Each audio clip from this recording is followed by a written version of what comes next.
Well, thank you so much for joining us on Parliament Television and Parliament Radio. Welcome to the 2026 pre-budget analysis. And today we engage various stakeholders to appreciate the expectations of the 2026 national budget. We know that in a few hours' time, the Minister of Finance will be here just to give us a roadmap on how the government intends to spend in 2026 and how they intend to collect revenue from various sectors. My name is Paulson Tindovi, and my sign language interpreter this morning is Jason Manda. If you wish to be part and parcel of this program, feel free to be able to send in your text messages on 0978 772801. But still, you can go to our Facebook page, the National Assembly of Zambia, and again, you can also utilize the YouTube channel there. That's the National Assembly of Zambia. I'm very excited because we do have various stakeholders today on this program until they're about when the minister arrives at 14:15 to present the national budget. Just to let the cat out of the bag, we expect the IMF resident representative to Zambia to also make appearance on this platform. And as we begin, I do have the area member of parliament for Kamfinsa constituency on the Copper Belt, and this is Honorable Christopher Kangombe. Good to have you. Good morning, President. Excited to be here this morning. Say one or two things about our expectations from the budget and obviously how important this exercise is today. Excited also that we have viewers tuned in. I'm very excited and very proud of you as a Copper Belt person. We used to debate together, you and I, yes. on the Copper Belt. You at Keto Boys, I was at Indeke Secondary School. Yeah, very heated debate. Remember those debates? Yeah, we did our part, but I also think that those were very key phases in our growing up, and it led to some of us deciding that we should go into the public policy space, and here we are. You make Kitwe proud. Certainly. The minister will be here in the late afternoon to present the 2026 national budget. Yes. Roughly, how would you rate the 2025 budget? How has it fared? Well, 2025 budget, you remember, it was the third budget. The initial one was the 2022 under the new administration. We had the 2023 budget, 2024 and 2025. That makes it about 4 budgets. We are now in September. There are a few areas where we've seen disbursements being made on time, but I think we need to see an improvement in the line of ensuring the CDF funds are released on time. You are aware yesterday we had a debate around can we ensure that if 15 projects are approved, as constituencies asking for these monies, let the monies be released on time. And I think the Minister of Local Government, who was also acting as Minister of Finance yesterday, did make a commitment that we will get these monies out much quicker. So in terms of disbursements, I think we can see more. We need to see more disbursements done better. I know that in terms of the revenue side, ZRA has been indicating that they're doing well in terms of the numbers, but they're not yet there. I spoke to one or two colleagues from ZRA because the taxes are what funds the national budget. I'm also aware that we had, I think, 1 or 2 supplementary budgets that were done to bring in extra money into the budget. So I'm hoping that by the time we get into December, because we can only review the performance of the budget at the end of the year. For now, we're doing what are called quarterly assessments. So from a quarterly assessment point of view, first quarter was okay, because that is when most of the taxes come in. The second quarter was also okay because mid-year most mining companies now start doing what are called mining tax receipts. So we would want to see now as we go into December, will the mining companies contribute the numbers that are necessary to support the national budget? Because without income coming in %, and I think for the benefit of those that are tuned in this morning, the Minister of Finance will not fund expenditure. Everyone wants a good road. Everyone wants a health facility. Constituencies want certain things done. At a national level, we want better health care provided. But if the income side is not attended to, we will not get the services that we want. So I'm hoping we could see the right balance. Okay. Yeah. I should also make mention that we're expected to be joined by Ms. Isabel Mukelebai, who is Executive Director from the Civil Society for Poverty Reduction, CSPR, who will be joining us a little later. But what are the people of Kamfinsa expecting to see in the 2026 budget? Well, first of all, you are aware that my constituency is one of the 5 on the Copper Belt in Kitwe. Our biggest challenge has been access to water. We have all the infrastructure in terms of water facilities.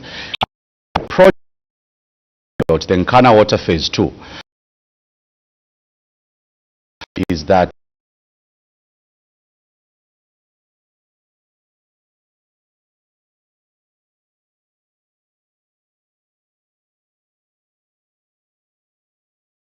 if there's no money put into that project. So number one of our priorities in the constituency is that the minister will have a line for water, and I'm not just talking about Kamfinsa, I'm talking about many other areas where there are these important water projects. The Bulangililo expansion project, these are water projects that I think require funding. Number 2, the people would want to see the old projects that were started, health facilities, the Ndeke village mini hospital. Government made an assurance, so we have a report under government assurances where government says we will fund the project. We haven't yet seen the funding. So residents are expecting that beyond just our constituency, access to health care should continue to be supported. I know that under CDF we've been trying to do 1 or 2 projects in terms of health posts, the smaller ones. In all the farm blocks, I think we've done 2 or 3 health facilities. Chankalamo, we've done one at Zambia compound, but now from a broader perspective, we would want to see the bigger projects also funded. So I think key areas, funding to healthcare, funding to education. We have a lot of young people that want to go for skills training. The budget under CDF may not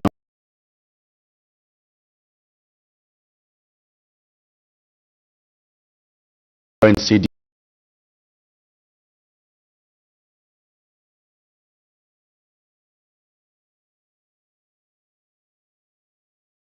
Okay. This morning as well is Ms. Isabel Mukeleva. He was Executive Director from the Civil Society for Poverty Reduction, CSPR in short. Ma'am, thank you so much for waking up early and being with us on set. I know CSPR is very expectant. Today is a big day as the Minister of Finance presents the 2026. I think Civil Society for Poverty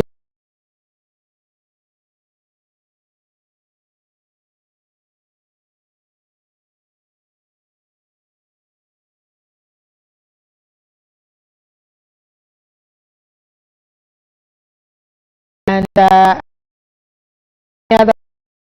have a number of expectations, and of course understanding also that the budget policy is extremely important for translating poverty reduction plans into reality. We have a number of expectations around how the budget will help us to impact socially, particularly really promoting household welfare. And I think we recognize that this particular budget comes, 1 year before the end of the 8th National Development Plan, which basically sets a tone and target in terms of how government has been moving in look into poverty. And so in terms of how resources have been allocated and to which specific households a little bit better. Honorable Kangombe, on the issue to do with you are with the performance of the 2025 national budget. First of all, I'll just start by saying the 2025 national budget was a very ambitious budget. I think it was presented anchored on a number of challenges economically, and as you know, every budget has a revenue side, it also has an expenditure side. I think that the country's position regarding its fiscal status has been one of our biggest challenges, because closing the budget deficit has meant that during the year of implementation we've had to come back and present a supplementary budget that already shows you that the 217 billion we had projected for last year was in fact not sufficient to be able to cover some of the priorities that, you know, were then tabled at the beginning when that budget was presented. And in the course of implementation, you see that there's additional need, and you also see that one of the biggest challenges has been that fiscal constraint. So one of the things we again, speaking to 2025, I think because of our debt service obligations, most of the revenue that has been raised, including part of the financing that we are getting outside the DRM process, is that we have to first of all meet our debt service obligations. And with every amount that has been released every quarter by the Ministry of Finance, you see that more than 50% of that budget goes to debt service repayments. And in addition to that, we have also obligations towards the public wage bill. So those two have meant that before we can think about implementing anything else, we need to meet obligations around that. So that has been very, very challenging in terms of implementation. But if you look at the macroeconomic objectives for 2025, there has been very solid performance in terms of the economy on some of those markers. GDP, in terms of the projections, we are basically on course. But one of the things that we have not been able to assess very fully is how we are performing around that fiscal deficit that I talked about. And the reason for that is because the government has come back to ask for a supplementary budget. So we need to relook at the figures. But otherwise, I think in terms of execution, some evidence of trying to protect sector spending. So we are seeing some money going to social sectors, health, education, social protection. But it's also important to note that in the same year, we've had changes in donor priorities towards particularly the health budget, meaning we need to put more money there. Yeah, but otherwise... Are you comfortable, as always, falling short of the Abuja declaration of 15%? Of course not. Of course not. We'll look at that a little later, but let me engage Honorable Kangombe. Your constituency, I would safely call it, it's a mixed bag kind of a constituency. You do have people that are working in mines, an extension of Usakile and Molenga compound. And the retirees. Why I'm calling it as a cocktail constituency. And how do you think the 2026 budget can be designed to effectively reduce poverty and inequality in Zambia? And what specific initiatives would you recommend to the Minister of Finance and his team? Well, first of all, if you look at the way a budget is structured, and I want to agree with my colleague here, the way the budget is designed, because a budget is just a plan. If you really have to look at it, it's a plan on how you will find the money and how you will spend. It's a plan. So the plan has to be brought to Parliament. Now, when the plan is brought to Parliament, what then concerns not just constituencies but the country, because the constituencies form the country. We have stakeholders, different organizations. You then start asking yourself in terms of prioritization, because you have to agree that what are your priorities. And an example of empowerment funds. There's this huge drive towards giving people access to finance. Someone wants to set up a barber shop, someone wants to set up a chicken run. How do we design the fund? Okay? So when the minister comes this afternoon, he'll mention the figures, the usual figures. Under CDF, you have empowerment funds. Under the Ministry of Youth, Sport and Art, you have empowerment funds. Under SME, you have empowerment funds under CEC. Under Ministry of Livestock and Agriculture, you should call the Aquaculture Development Fund. Ministry of Tourism, you literally have funds across all ministries, and it's not the first time. I think the last 15 years we've had these funds all over. So what I would want us to do differently, Posent, is can we design the fund differently? Number one, why should we have this complaint around people not paying back? Because if you want to empower people and it's a good program, you also want the recoveries to come in. So I've got a strange proposal. My colleagues MPs may not like it. My proposal is that can we exclude political players from handling these funds? You know, currently if you want to acquire a loan under CDF, you first start with the Ward Development Committee. Now, Ward Development Committee members are elected, so somehow, I know others will say they are ordinary citizens, but they are politicians because they campaign. So these are the first people who say person A is eligible for a loan because he stays in the community. So approval number 1 involves WDC. Approval number 2 involves the Constituency Development Fund Committee, where councillors sit, MPs sit, and you have members of the Ward Development Committee also sitting. Those are politicians. Layer number 3, after you've approved, you then take it to the council. At the council, you have a mayor, and then the DC is also calling, asking, how far are we with that project? By the time the minister is approving who should get those loans, the bank only disperses the funds. Now, for me as Christopher Kangombe, I would want us to exclude all these political players because that affects recovery. People feel that this is more like a grant, like you're just, I mean, we campaigned for these guys, we campaigned for the councillor, we campaigned for the Ward Development Committee, we campaigned for the MP, the minister who comes to officiate at the handover. Now, the loans can impact more people in a community. Kamfinsa is a big constituency. Mandevu is a big constituency. When you give 10 people loans, 200, 200, 200, we want the next group to benefit. One way of doing that is, can we exclude? And I'm saying exclude because people feel they are entitled to these funds beyond recovery. Okay. So I'm thinking, here's an opportunity called empowerment funds. Go to the Ministry of Small and Medium Enterprises, the booster loans. Honorable Minister for SMU is complaining that the loans are not performing. Honorable Sialuvalo, Minister of Local Government, is complaining that the loans are not performing, meaning we can't empower the next group of Zambians. She's looking after civil society for poverty reduction. How do you reduce poverty? You help those that can't be assisted, you push them. Those that can get jobs, let them get jobs. But from an empowerment fund management point of view, I'm thinking that we need to redesign, we need to have a frank conversation. His Excellency came to Parliament and expressed his concerns. He said, look, let's develop a culture of repaying. But we can start with the low-hanging fruit. The low-hanging fruit is, let's exclude political players. It's the first thing. That's why I was saying my colleagues who are MPs may not agree with me, because others may want to be present when these funds are being dispersed.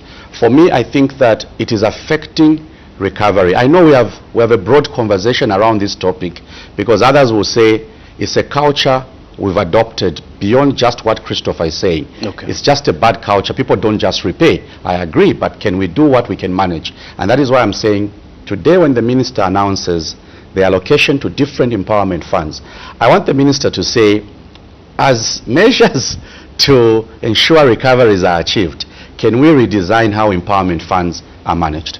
All right, if you wish to be part and parcel of today's program, the number that we are using is 0978772801. Shortly I'll be reading your text messages. Those of you that are following us on our radio platform, feel free to send in those text messages, and our Facebook page, the National Assembly of Zambia as well. Let me bring in you, Ms. Mukelebai. Honorable Kangombe has brought out quite a number of issues and some of the initiative we would want to see, excluding politicians in the way these approvals are done. You are on the ground working with these people, but how would you want the 2026 budget be designed to effectively reduce poverty and inequality in Zambia, and what specific initiative would you recommend to the Minister of Finance? Okay. First and foremost, I think we do have expectations that the budget that is going to be presented today through the speech by the minister will be a people's budget. So what do we mean by a people's budget? We want a budget whose numbers work for the people to address existing challenges that people have continued to face. In the wake of an economy, of course, that is now stable and recovering. Yeah? One of the things that has been very hard for many people is just managing the cost of living. Okay. So we want a budget that gives us a clear way that the government proposes to address the high cost of living. We want to see measures that will allow job creation, particularly for the youth. Okay. Because in an economy that is beginning to thrive, one of the expectations we would be having is a clear agenda around job creation. Yeah, and I know that sometimes there are all these discussions around, you know, getting the SME sector to work and so on and so forth. Absolutely agreed. But let's also, you know, have conversations around the fact that we still need to have a very clear sense on how we are anticipating that in the 2026 fiscal year, we will place job creation as one of those things that we need to address, especially that the statistics show us glaring figures around youth unemployment. Would like to see also in terms of how the 2026 budget will help to translate social development sector, you know, into actual operational programs that support poverty reduction. I think that there's been quite a lot of investments going into wealth creation. The Honorable MP here talked about empowerment. And for some of us, when we are on the ground, the empowerment we see is usually women being asked to do poultry. So you gather women together, they are forming a cooperative, they are rearing 20 chickens together, and they are supposed to share profits. What kind of profits can you really realize from projects such as those only, and you refer to those as empowerment? How has your organization received the cash for work? I know it's something that the president talked about, that it shall continue, although it was a measure that was put in place because of the devastating effect we had as a country due to a drought. I'll need to make a comment on that one. So, of responding to an emergency, because one of the things you want to do there is, number one, incentivize. You are incentivizing work. You need, because ultimately people need money to be able to buy food. That in the wake of the droughts, one of the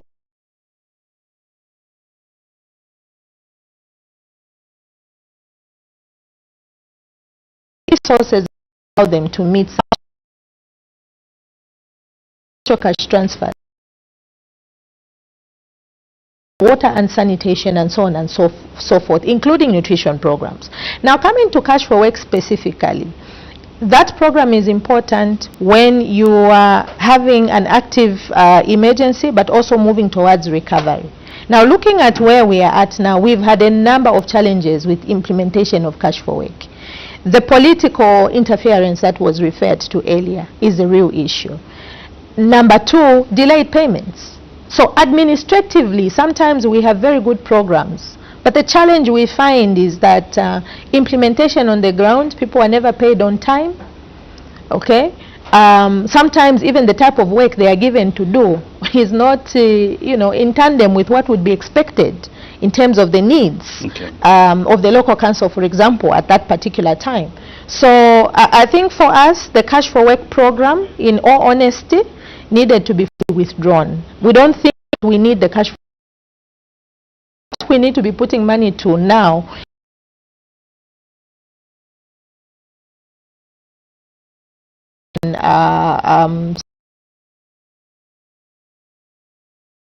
measures that are going to be aiming to redistribute income. Remember, we have a context that has very high income inequalities. It means that those who have money will have money within this economy. Those that don't have money have very few opportunity, very little opportunity to actually make the money. Let me bring in the Honourable Member of Parliament for Kamfensa. You wanted to make a comment? No, just a quick comment. Please do so. She has given a general perspective to the issue, and she has highlighted two things.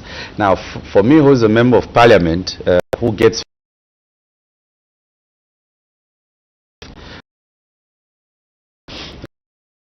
the amount that we are giving people, because cash for work was supposed to be a stopgap measure. We have a challenge of drought. Let's quickly move in. It was well intended, but if you are going to give people 60 kwacha a day, and they can only work for 10 days, meaning at the end of their 10 days they can only get 600 kwacha, meaning it can only buy a bag of mealie meal, maybe a container of cooking oil. It's stopgap. It will not sustain someone's response to the challenges in the economy as a result of drought. So what I expect is that, apart from the excitement around its government is intervening. But sorry, Honorable, to cut you short, you're talking about the 600, but don't you think that will go a long way to a vulnerable family in your constituency? Well, 600 that they get after 10 days. So this is the context. The 10 days elapses. It's not like on the 11th day they get the money. But it's better you're expectant than not having anything. But you see, you are designing an intervention that should resolve a problem. You're not designing it for the cameras. You want it to work. So it must be done in such a way that when you enlist 10 people to work for 10 days, the administrative side which she raised has to start moving. By the 10th day, you are done with unblocking a drainage. The money should be ready. So that quickly you go and use your 600. It will have impact. You get your bag of mealie meal, you get your container of cooking oil. You then look for something else to do. And that is why I'm saying conversations around our country should be very clear on what should be done as a solution. Those of us who have been invited for these engagements will always bring out ideas, suggestions. And that is why for me I'm saying, can we have these programs redesigned? When you redesign a program, I know the proposal from CSPRA is withdrawn. So if you are redesigning a program, you are saying, what have been the challenges implementing cash for work? The first problem has been, you work for 10 days, you don't get your money on the 11th day. Honorable MP for Sinjembela, Honorable Mobika raised an issue on the floor. You remember? Oh, Shangombo, actually. Yes.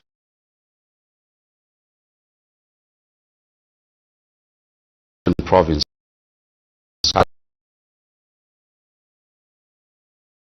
The budget. It's a plan of how you spend the money. Let's ensure that if the program will run into the new year, the disbursements should be timely. Number two, you must also ensure that beyond the 60 kwacha per day, can we get it up if we want the program to have more impact?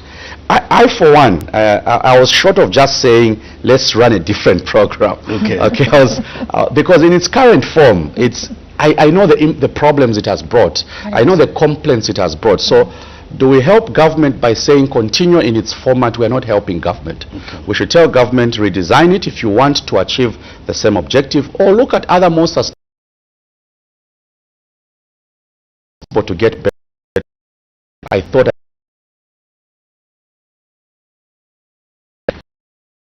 money, so even if let's get to our SMS facility. The number is 0978772801. That's 0978772801. But before we just do that, let me also acknowledge the people that are following us through on our social media, the National Assembly of Zambia. And this one comes from Nazi Silishebo. Honorable Kangombe has a point, and that is the only way to unlock everything on grants and loans. Politicians are a hindrance in the way empowerment is utilized. Somebody is agreeing.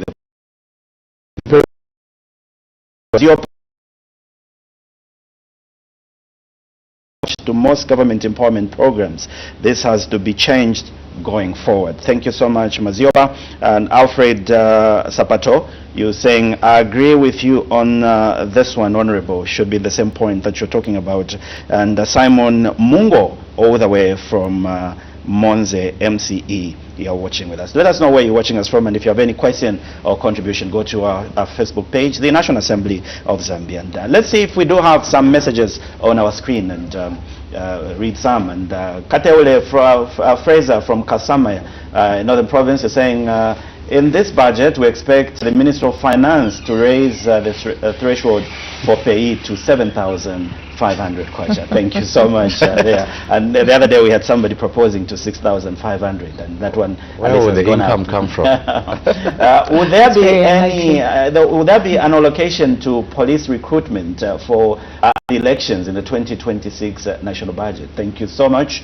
That's a question that the minister will respond in a few hours' time. That will be at 14:15 this afternoon. I expect more allocation to health, education, agriculture, and energy sectors. Thank you so much. We should start with energy. Yeah, thank you so much. And Honorable Kangombe is agreeing with you. Loans issued with political connotation will be difficult to recover. Use private lenders. Some success may be achieved. Thank you so much for that text. So those are the few text messages that we've received. Remember to make use of the number, that's 0978 2801. You would want to have a quick comment on those? The allocations you've seen. What can start the people, Yes.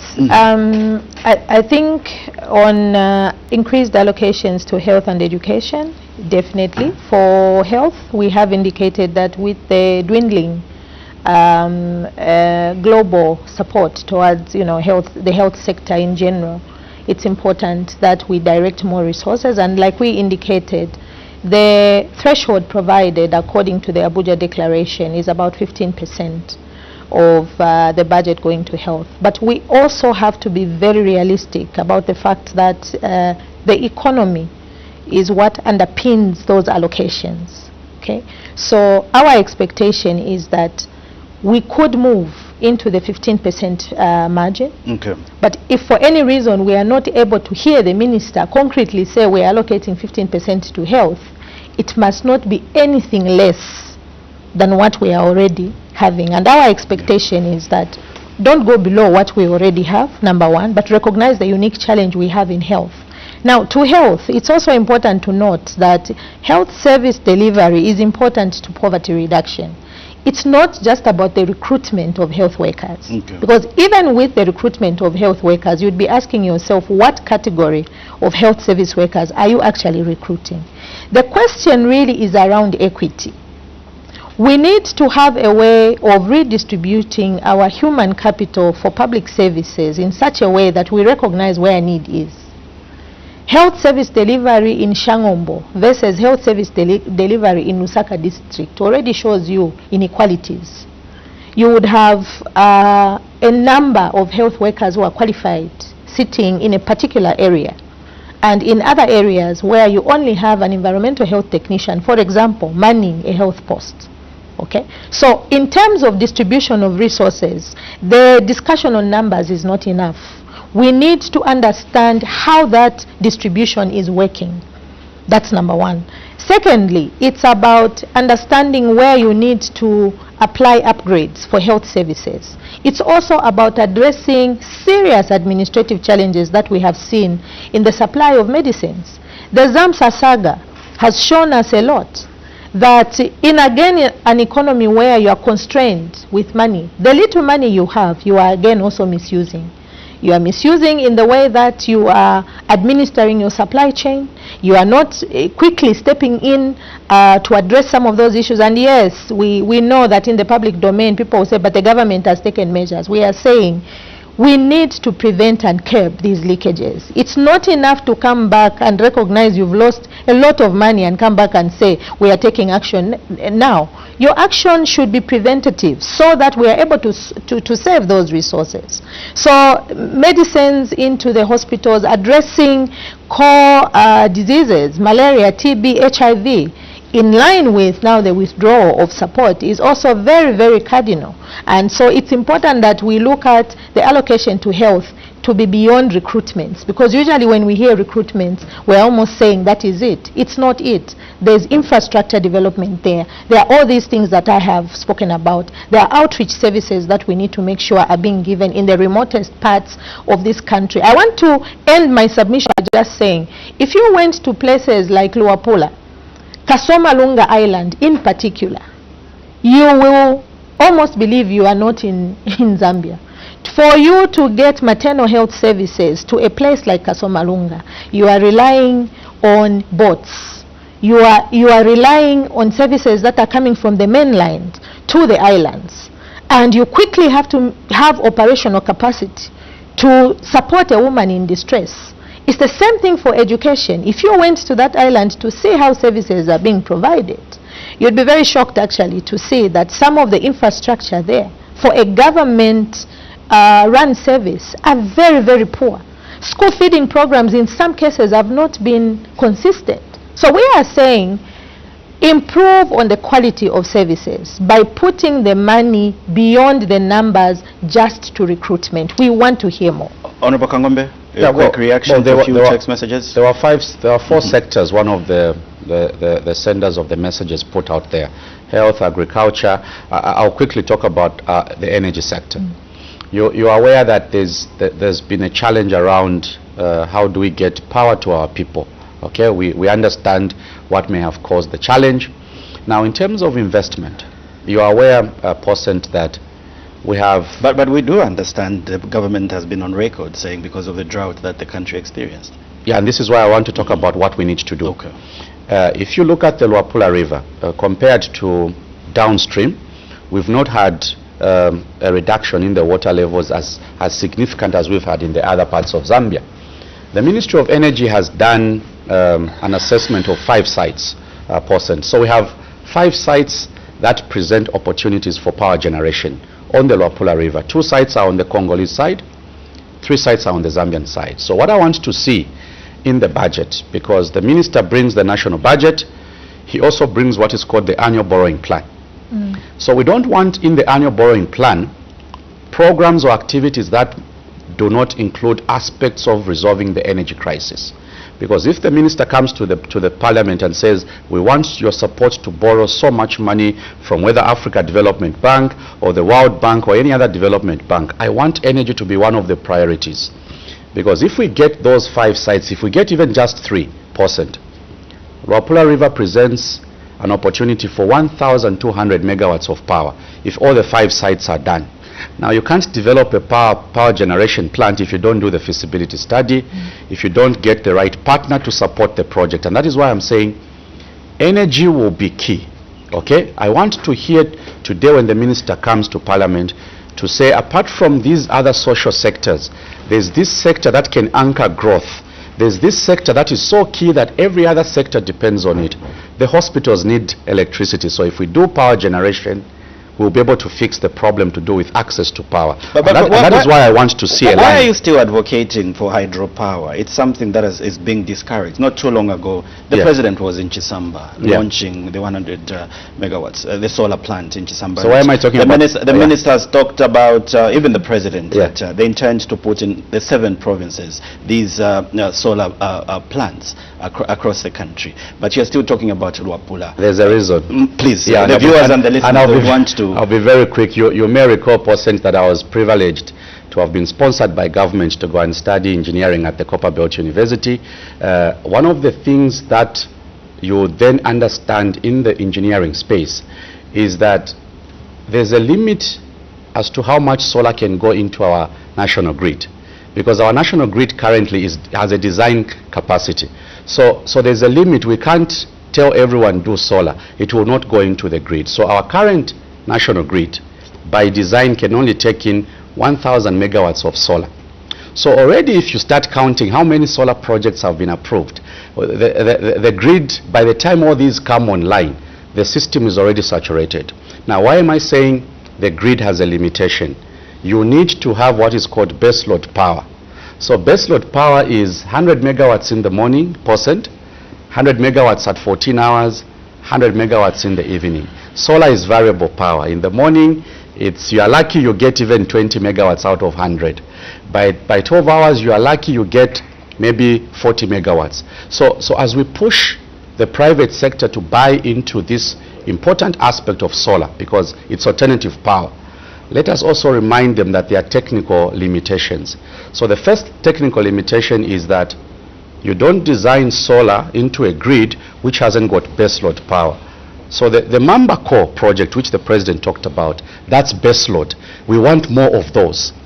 The Luapula River will give us 5 sites for hydropower. That is baseload. It doesn't drop. That you will get on the Luapula River. And that is why I started with the Luapula River. So let us encourage renewable energy, but be reminded, Posent, that from a technical point of view, you can't get beyond 1,000 megawatts of solar because it's variable power. So today, I want the Minister of Finance, I hope the technical guys are telling the Minister these facts. The Minister should be told the truth. The truth is our grid cannot take in more than 1,000 megawatts of solar. So how do we raise that 1,000 so that more solar comes in? Increase the base load. Get more energy, get more thermal, get more hydro into the grid, then we can load as many private sector players into the grid. So I'm worried, and I hope that today that issue is attended to. Otherwise, we'll mislead people. I know you are very passionate about the mining sector, and I have got one question for you on the mining sector, and also Isabel, have something to do with the poverty levels in our country. But before we do that, let's see if we have some text messages.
Okay, those are some of the text messages that we've received. Let's get to our screens and see who we have in terms of the people that have sent in text messages.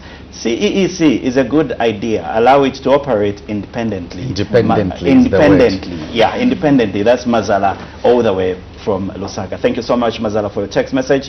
Let's see another text. I agree with you, Honorable Kangombe. Please kindly consider the salary increment for men and women in uniform because they have no uniform. Thank you so much. The Minister is taking note of your concerns, and let's just wait to see what the Minister will talk about in the 2026 national budget. We expect the Minister of Finance to address the budget about the immigration recruitment. All right, so many needs from various people. Keep them coming because the Minister is watching and listening. I'm a farmer. In this budget, we are interested in reduced fertilizer prices. What is the government doing to reduce fertilizer prices?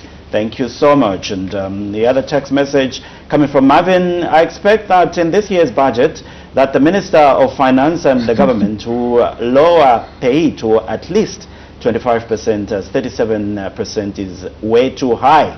They should be innovative and find other ways of raising money than overtaxing hard-working workers. Marvin, thank you so much for your concern there. This one comes from Kaino Mujuru, Mapatizia constituency. Thank you so much, representing Southern Province there. We're expecting numbers of farmers benefiting from FISIP agriculture to be increased. Thank you so much, Mujuru, for that text message. Another one comes from Eddie from Lusaka. On cash for work, is there any chance to increase from 600 kwacha to any amount in top up, or is it fixed amount for 5-year guarantee? Thank you so much, Eddie from Lusaka here.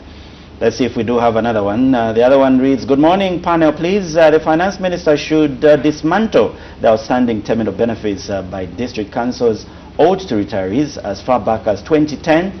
These councils have no capacity to clear their arrears accordingly. No name there, but we appreciate for those concerns and those expectations. Quick reaction. I'll start with you, Madam Kalawai. Yeah, quite a number of text messages that we. Yes. I think I'll start with the last one on the arrears for the council. I think one of the things that has been consistent in terms of administration is the local government equalization fund. I think for me, in terms of the local council, their capacity and so on and so forth, it's about time also that we kind of looked at assessing existing capacities. These local authorities have a lot of challenges in terms of their operational function. It's the same thing also with the local water utilities. If you're going to talk about local water utilities and their capacity and some of the challenges they face, we know for sure that they have struggled over time with things like non-revenue water and so on and so forth. So it's very important there that even as we put money into the local government equalization fund, that is supposed to play that role to support the liquidation of arrears for local councils and allow for investments into other areas for operational efficiency, that we look into previous performance. And like Honorable said earlier, there's a very important aspect that he raised. You know, some of these allocations, whether it is CDF, it is the support to the council to run better, it is a water utility, you want them to continue giving services, we must look at what audits are showing us. What is the data that we have available that shows us, because it gives us a marker, should we really be putting in more money or address some of the administrative efficiencies? So for me, important in all this is to consider administrative reforms, because you don't want to put money into a place that you know will not deliver the fiscal prudence that you are looking for with the little money that you have.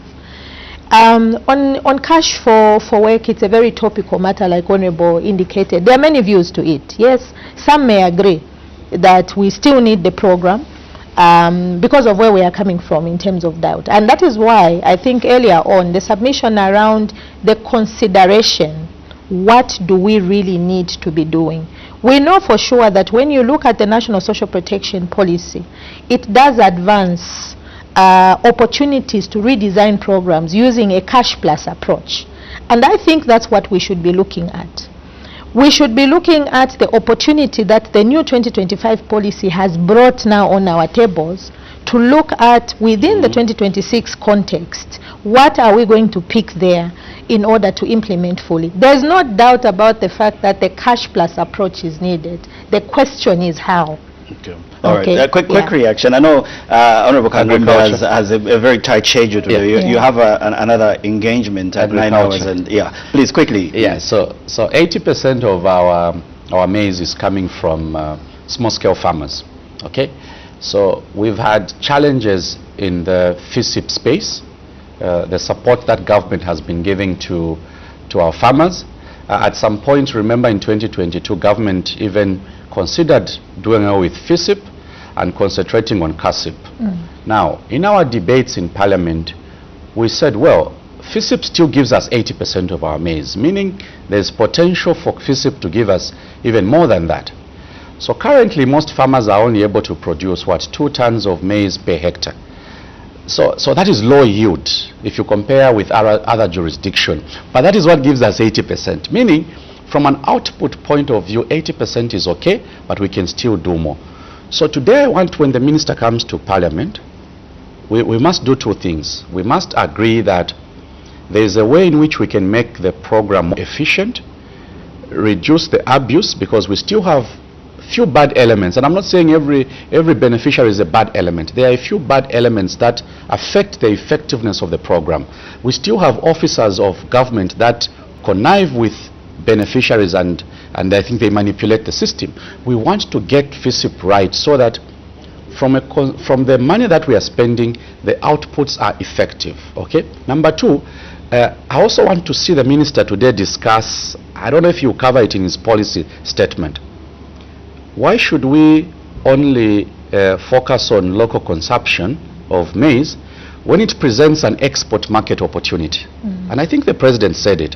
So I'm asking myself today, is it possible that the minister can tell us the strategy for getting enough maize into FRA so that food security is sorted out?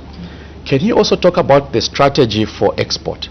Because there is a farmer who is saying, I can sell a bag of 50 kg maize at 380 kwacha to FRA, I'm okay with it, but allow me also to sell this extra maize I'm going to have into the export market, maybe at 600 kwacha. So what I want to hear today is, can we have the minister tell us what is the plan under agriculture to link the more support we have to give to FISIP to ensuring that the farmers give us beyond 2 tons of maize per hectare, so that we have enough maize for FRA to secure our people, but also enough maize for us to export. I think there's an opportunity we need to look at. I'll be very unfair if I let you go. I know you are very busy. If you don't briefly talk about the mining sector, with your permission. Oh, yeah, thank you, and very quickly because of limited time. Okay. The laws of Zambia, under I think one of the sections, I can't remember the sections, provides for what is called an artisanal mining fund. Okay. Now, an artisanal mining fund is money which should be in the national budget, which should then support all those who are being given artisanal mining licenses. The gold mine I've been discussing in Parliament, the noise I've been making on radio around, can we get more Zambians in this space? So let's not just give them licenses. Let's also provide the resources. But there's a catch. Are we going to give people money or we're going to buy them equipment? Okay? So I expect today when the minister comes to Parliament to tell us what is the implementation plan for the artisanal mining fund. We don't want to create another fund which creates the same problems. We want, when the fund is created, cooperative A or company B, which is a small mine, has been given a license. We then say, how much money do we allocate for equipment so that when we support our young people, we create young millionaires? So today I'm expecting that government will be very clear on the modalities for that fund, not just the modalities, but I want to see a line. Which line covers artisanal mining? And I hope that the artisanal miners will follow this conversation today. All right, there you have it. That's Kamfinsa Member of Parliament, and this is Mr. Christopher Kangombe just adding his voice regarding his expectations in the 2026 national budget, which is yet to be presented by the Minister of Finance. In few hours' time, the Minister of Finance will be here at Parliament grounds and showing the copper briefcase where the budget speech will be. For now, we'll take a short break, but before we do that, I know Honorable Kangombe is leaving. What could be your concluding remarks? I know I'll continue chatting briefly with Isabel. I know she has also got a very tight busy. But quickly, your words to the people of Kamfinsa constituency. Well, for the people of Kamfinsa, we are expectant that we'll get more money into the Nkana Water Phase 2 project, which is supposed to increase access to clean water to our people. We're expectant that we'll get some money allocated towards our health facilities, Beke Village Hospital, and I think it applies to many other constituencies. Let's spend a bit of time this afternoon as residents just to listen to the key areas, and then we'll be able to have a post-budget review. I'm happy that we now do what is it called? Sector budget analysis? Yes. Yeah, so we will have sector budget analysis as members of Parliament. If I think these key areas are missing, I'll make enough noise in the I know you're keeping your fingers crossed. Yes, I am. You've been seen on the floor of the House asking for roads in Kamfinsa constituency. Yes, but so we're expecting to reserve it for post-budget and see if that will be cut out. But I just wait a minute here. Viewers and our listeners and those of you that are following us on our socials are saying thank you so much. For now, we just take a short break and we'll continue chatting with the Executive Director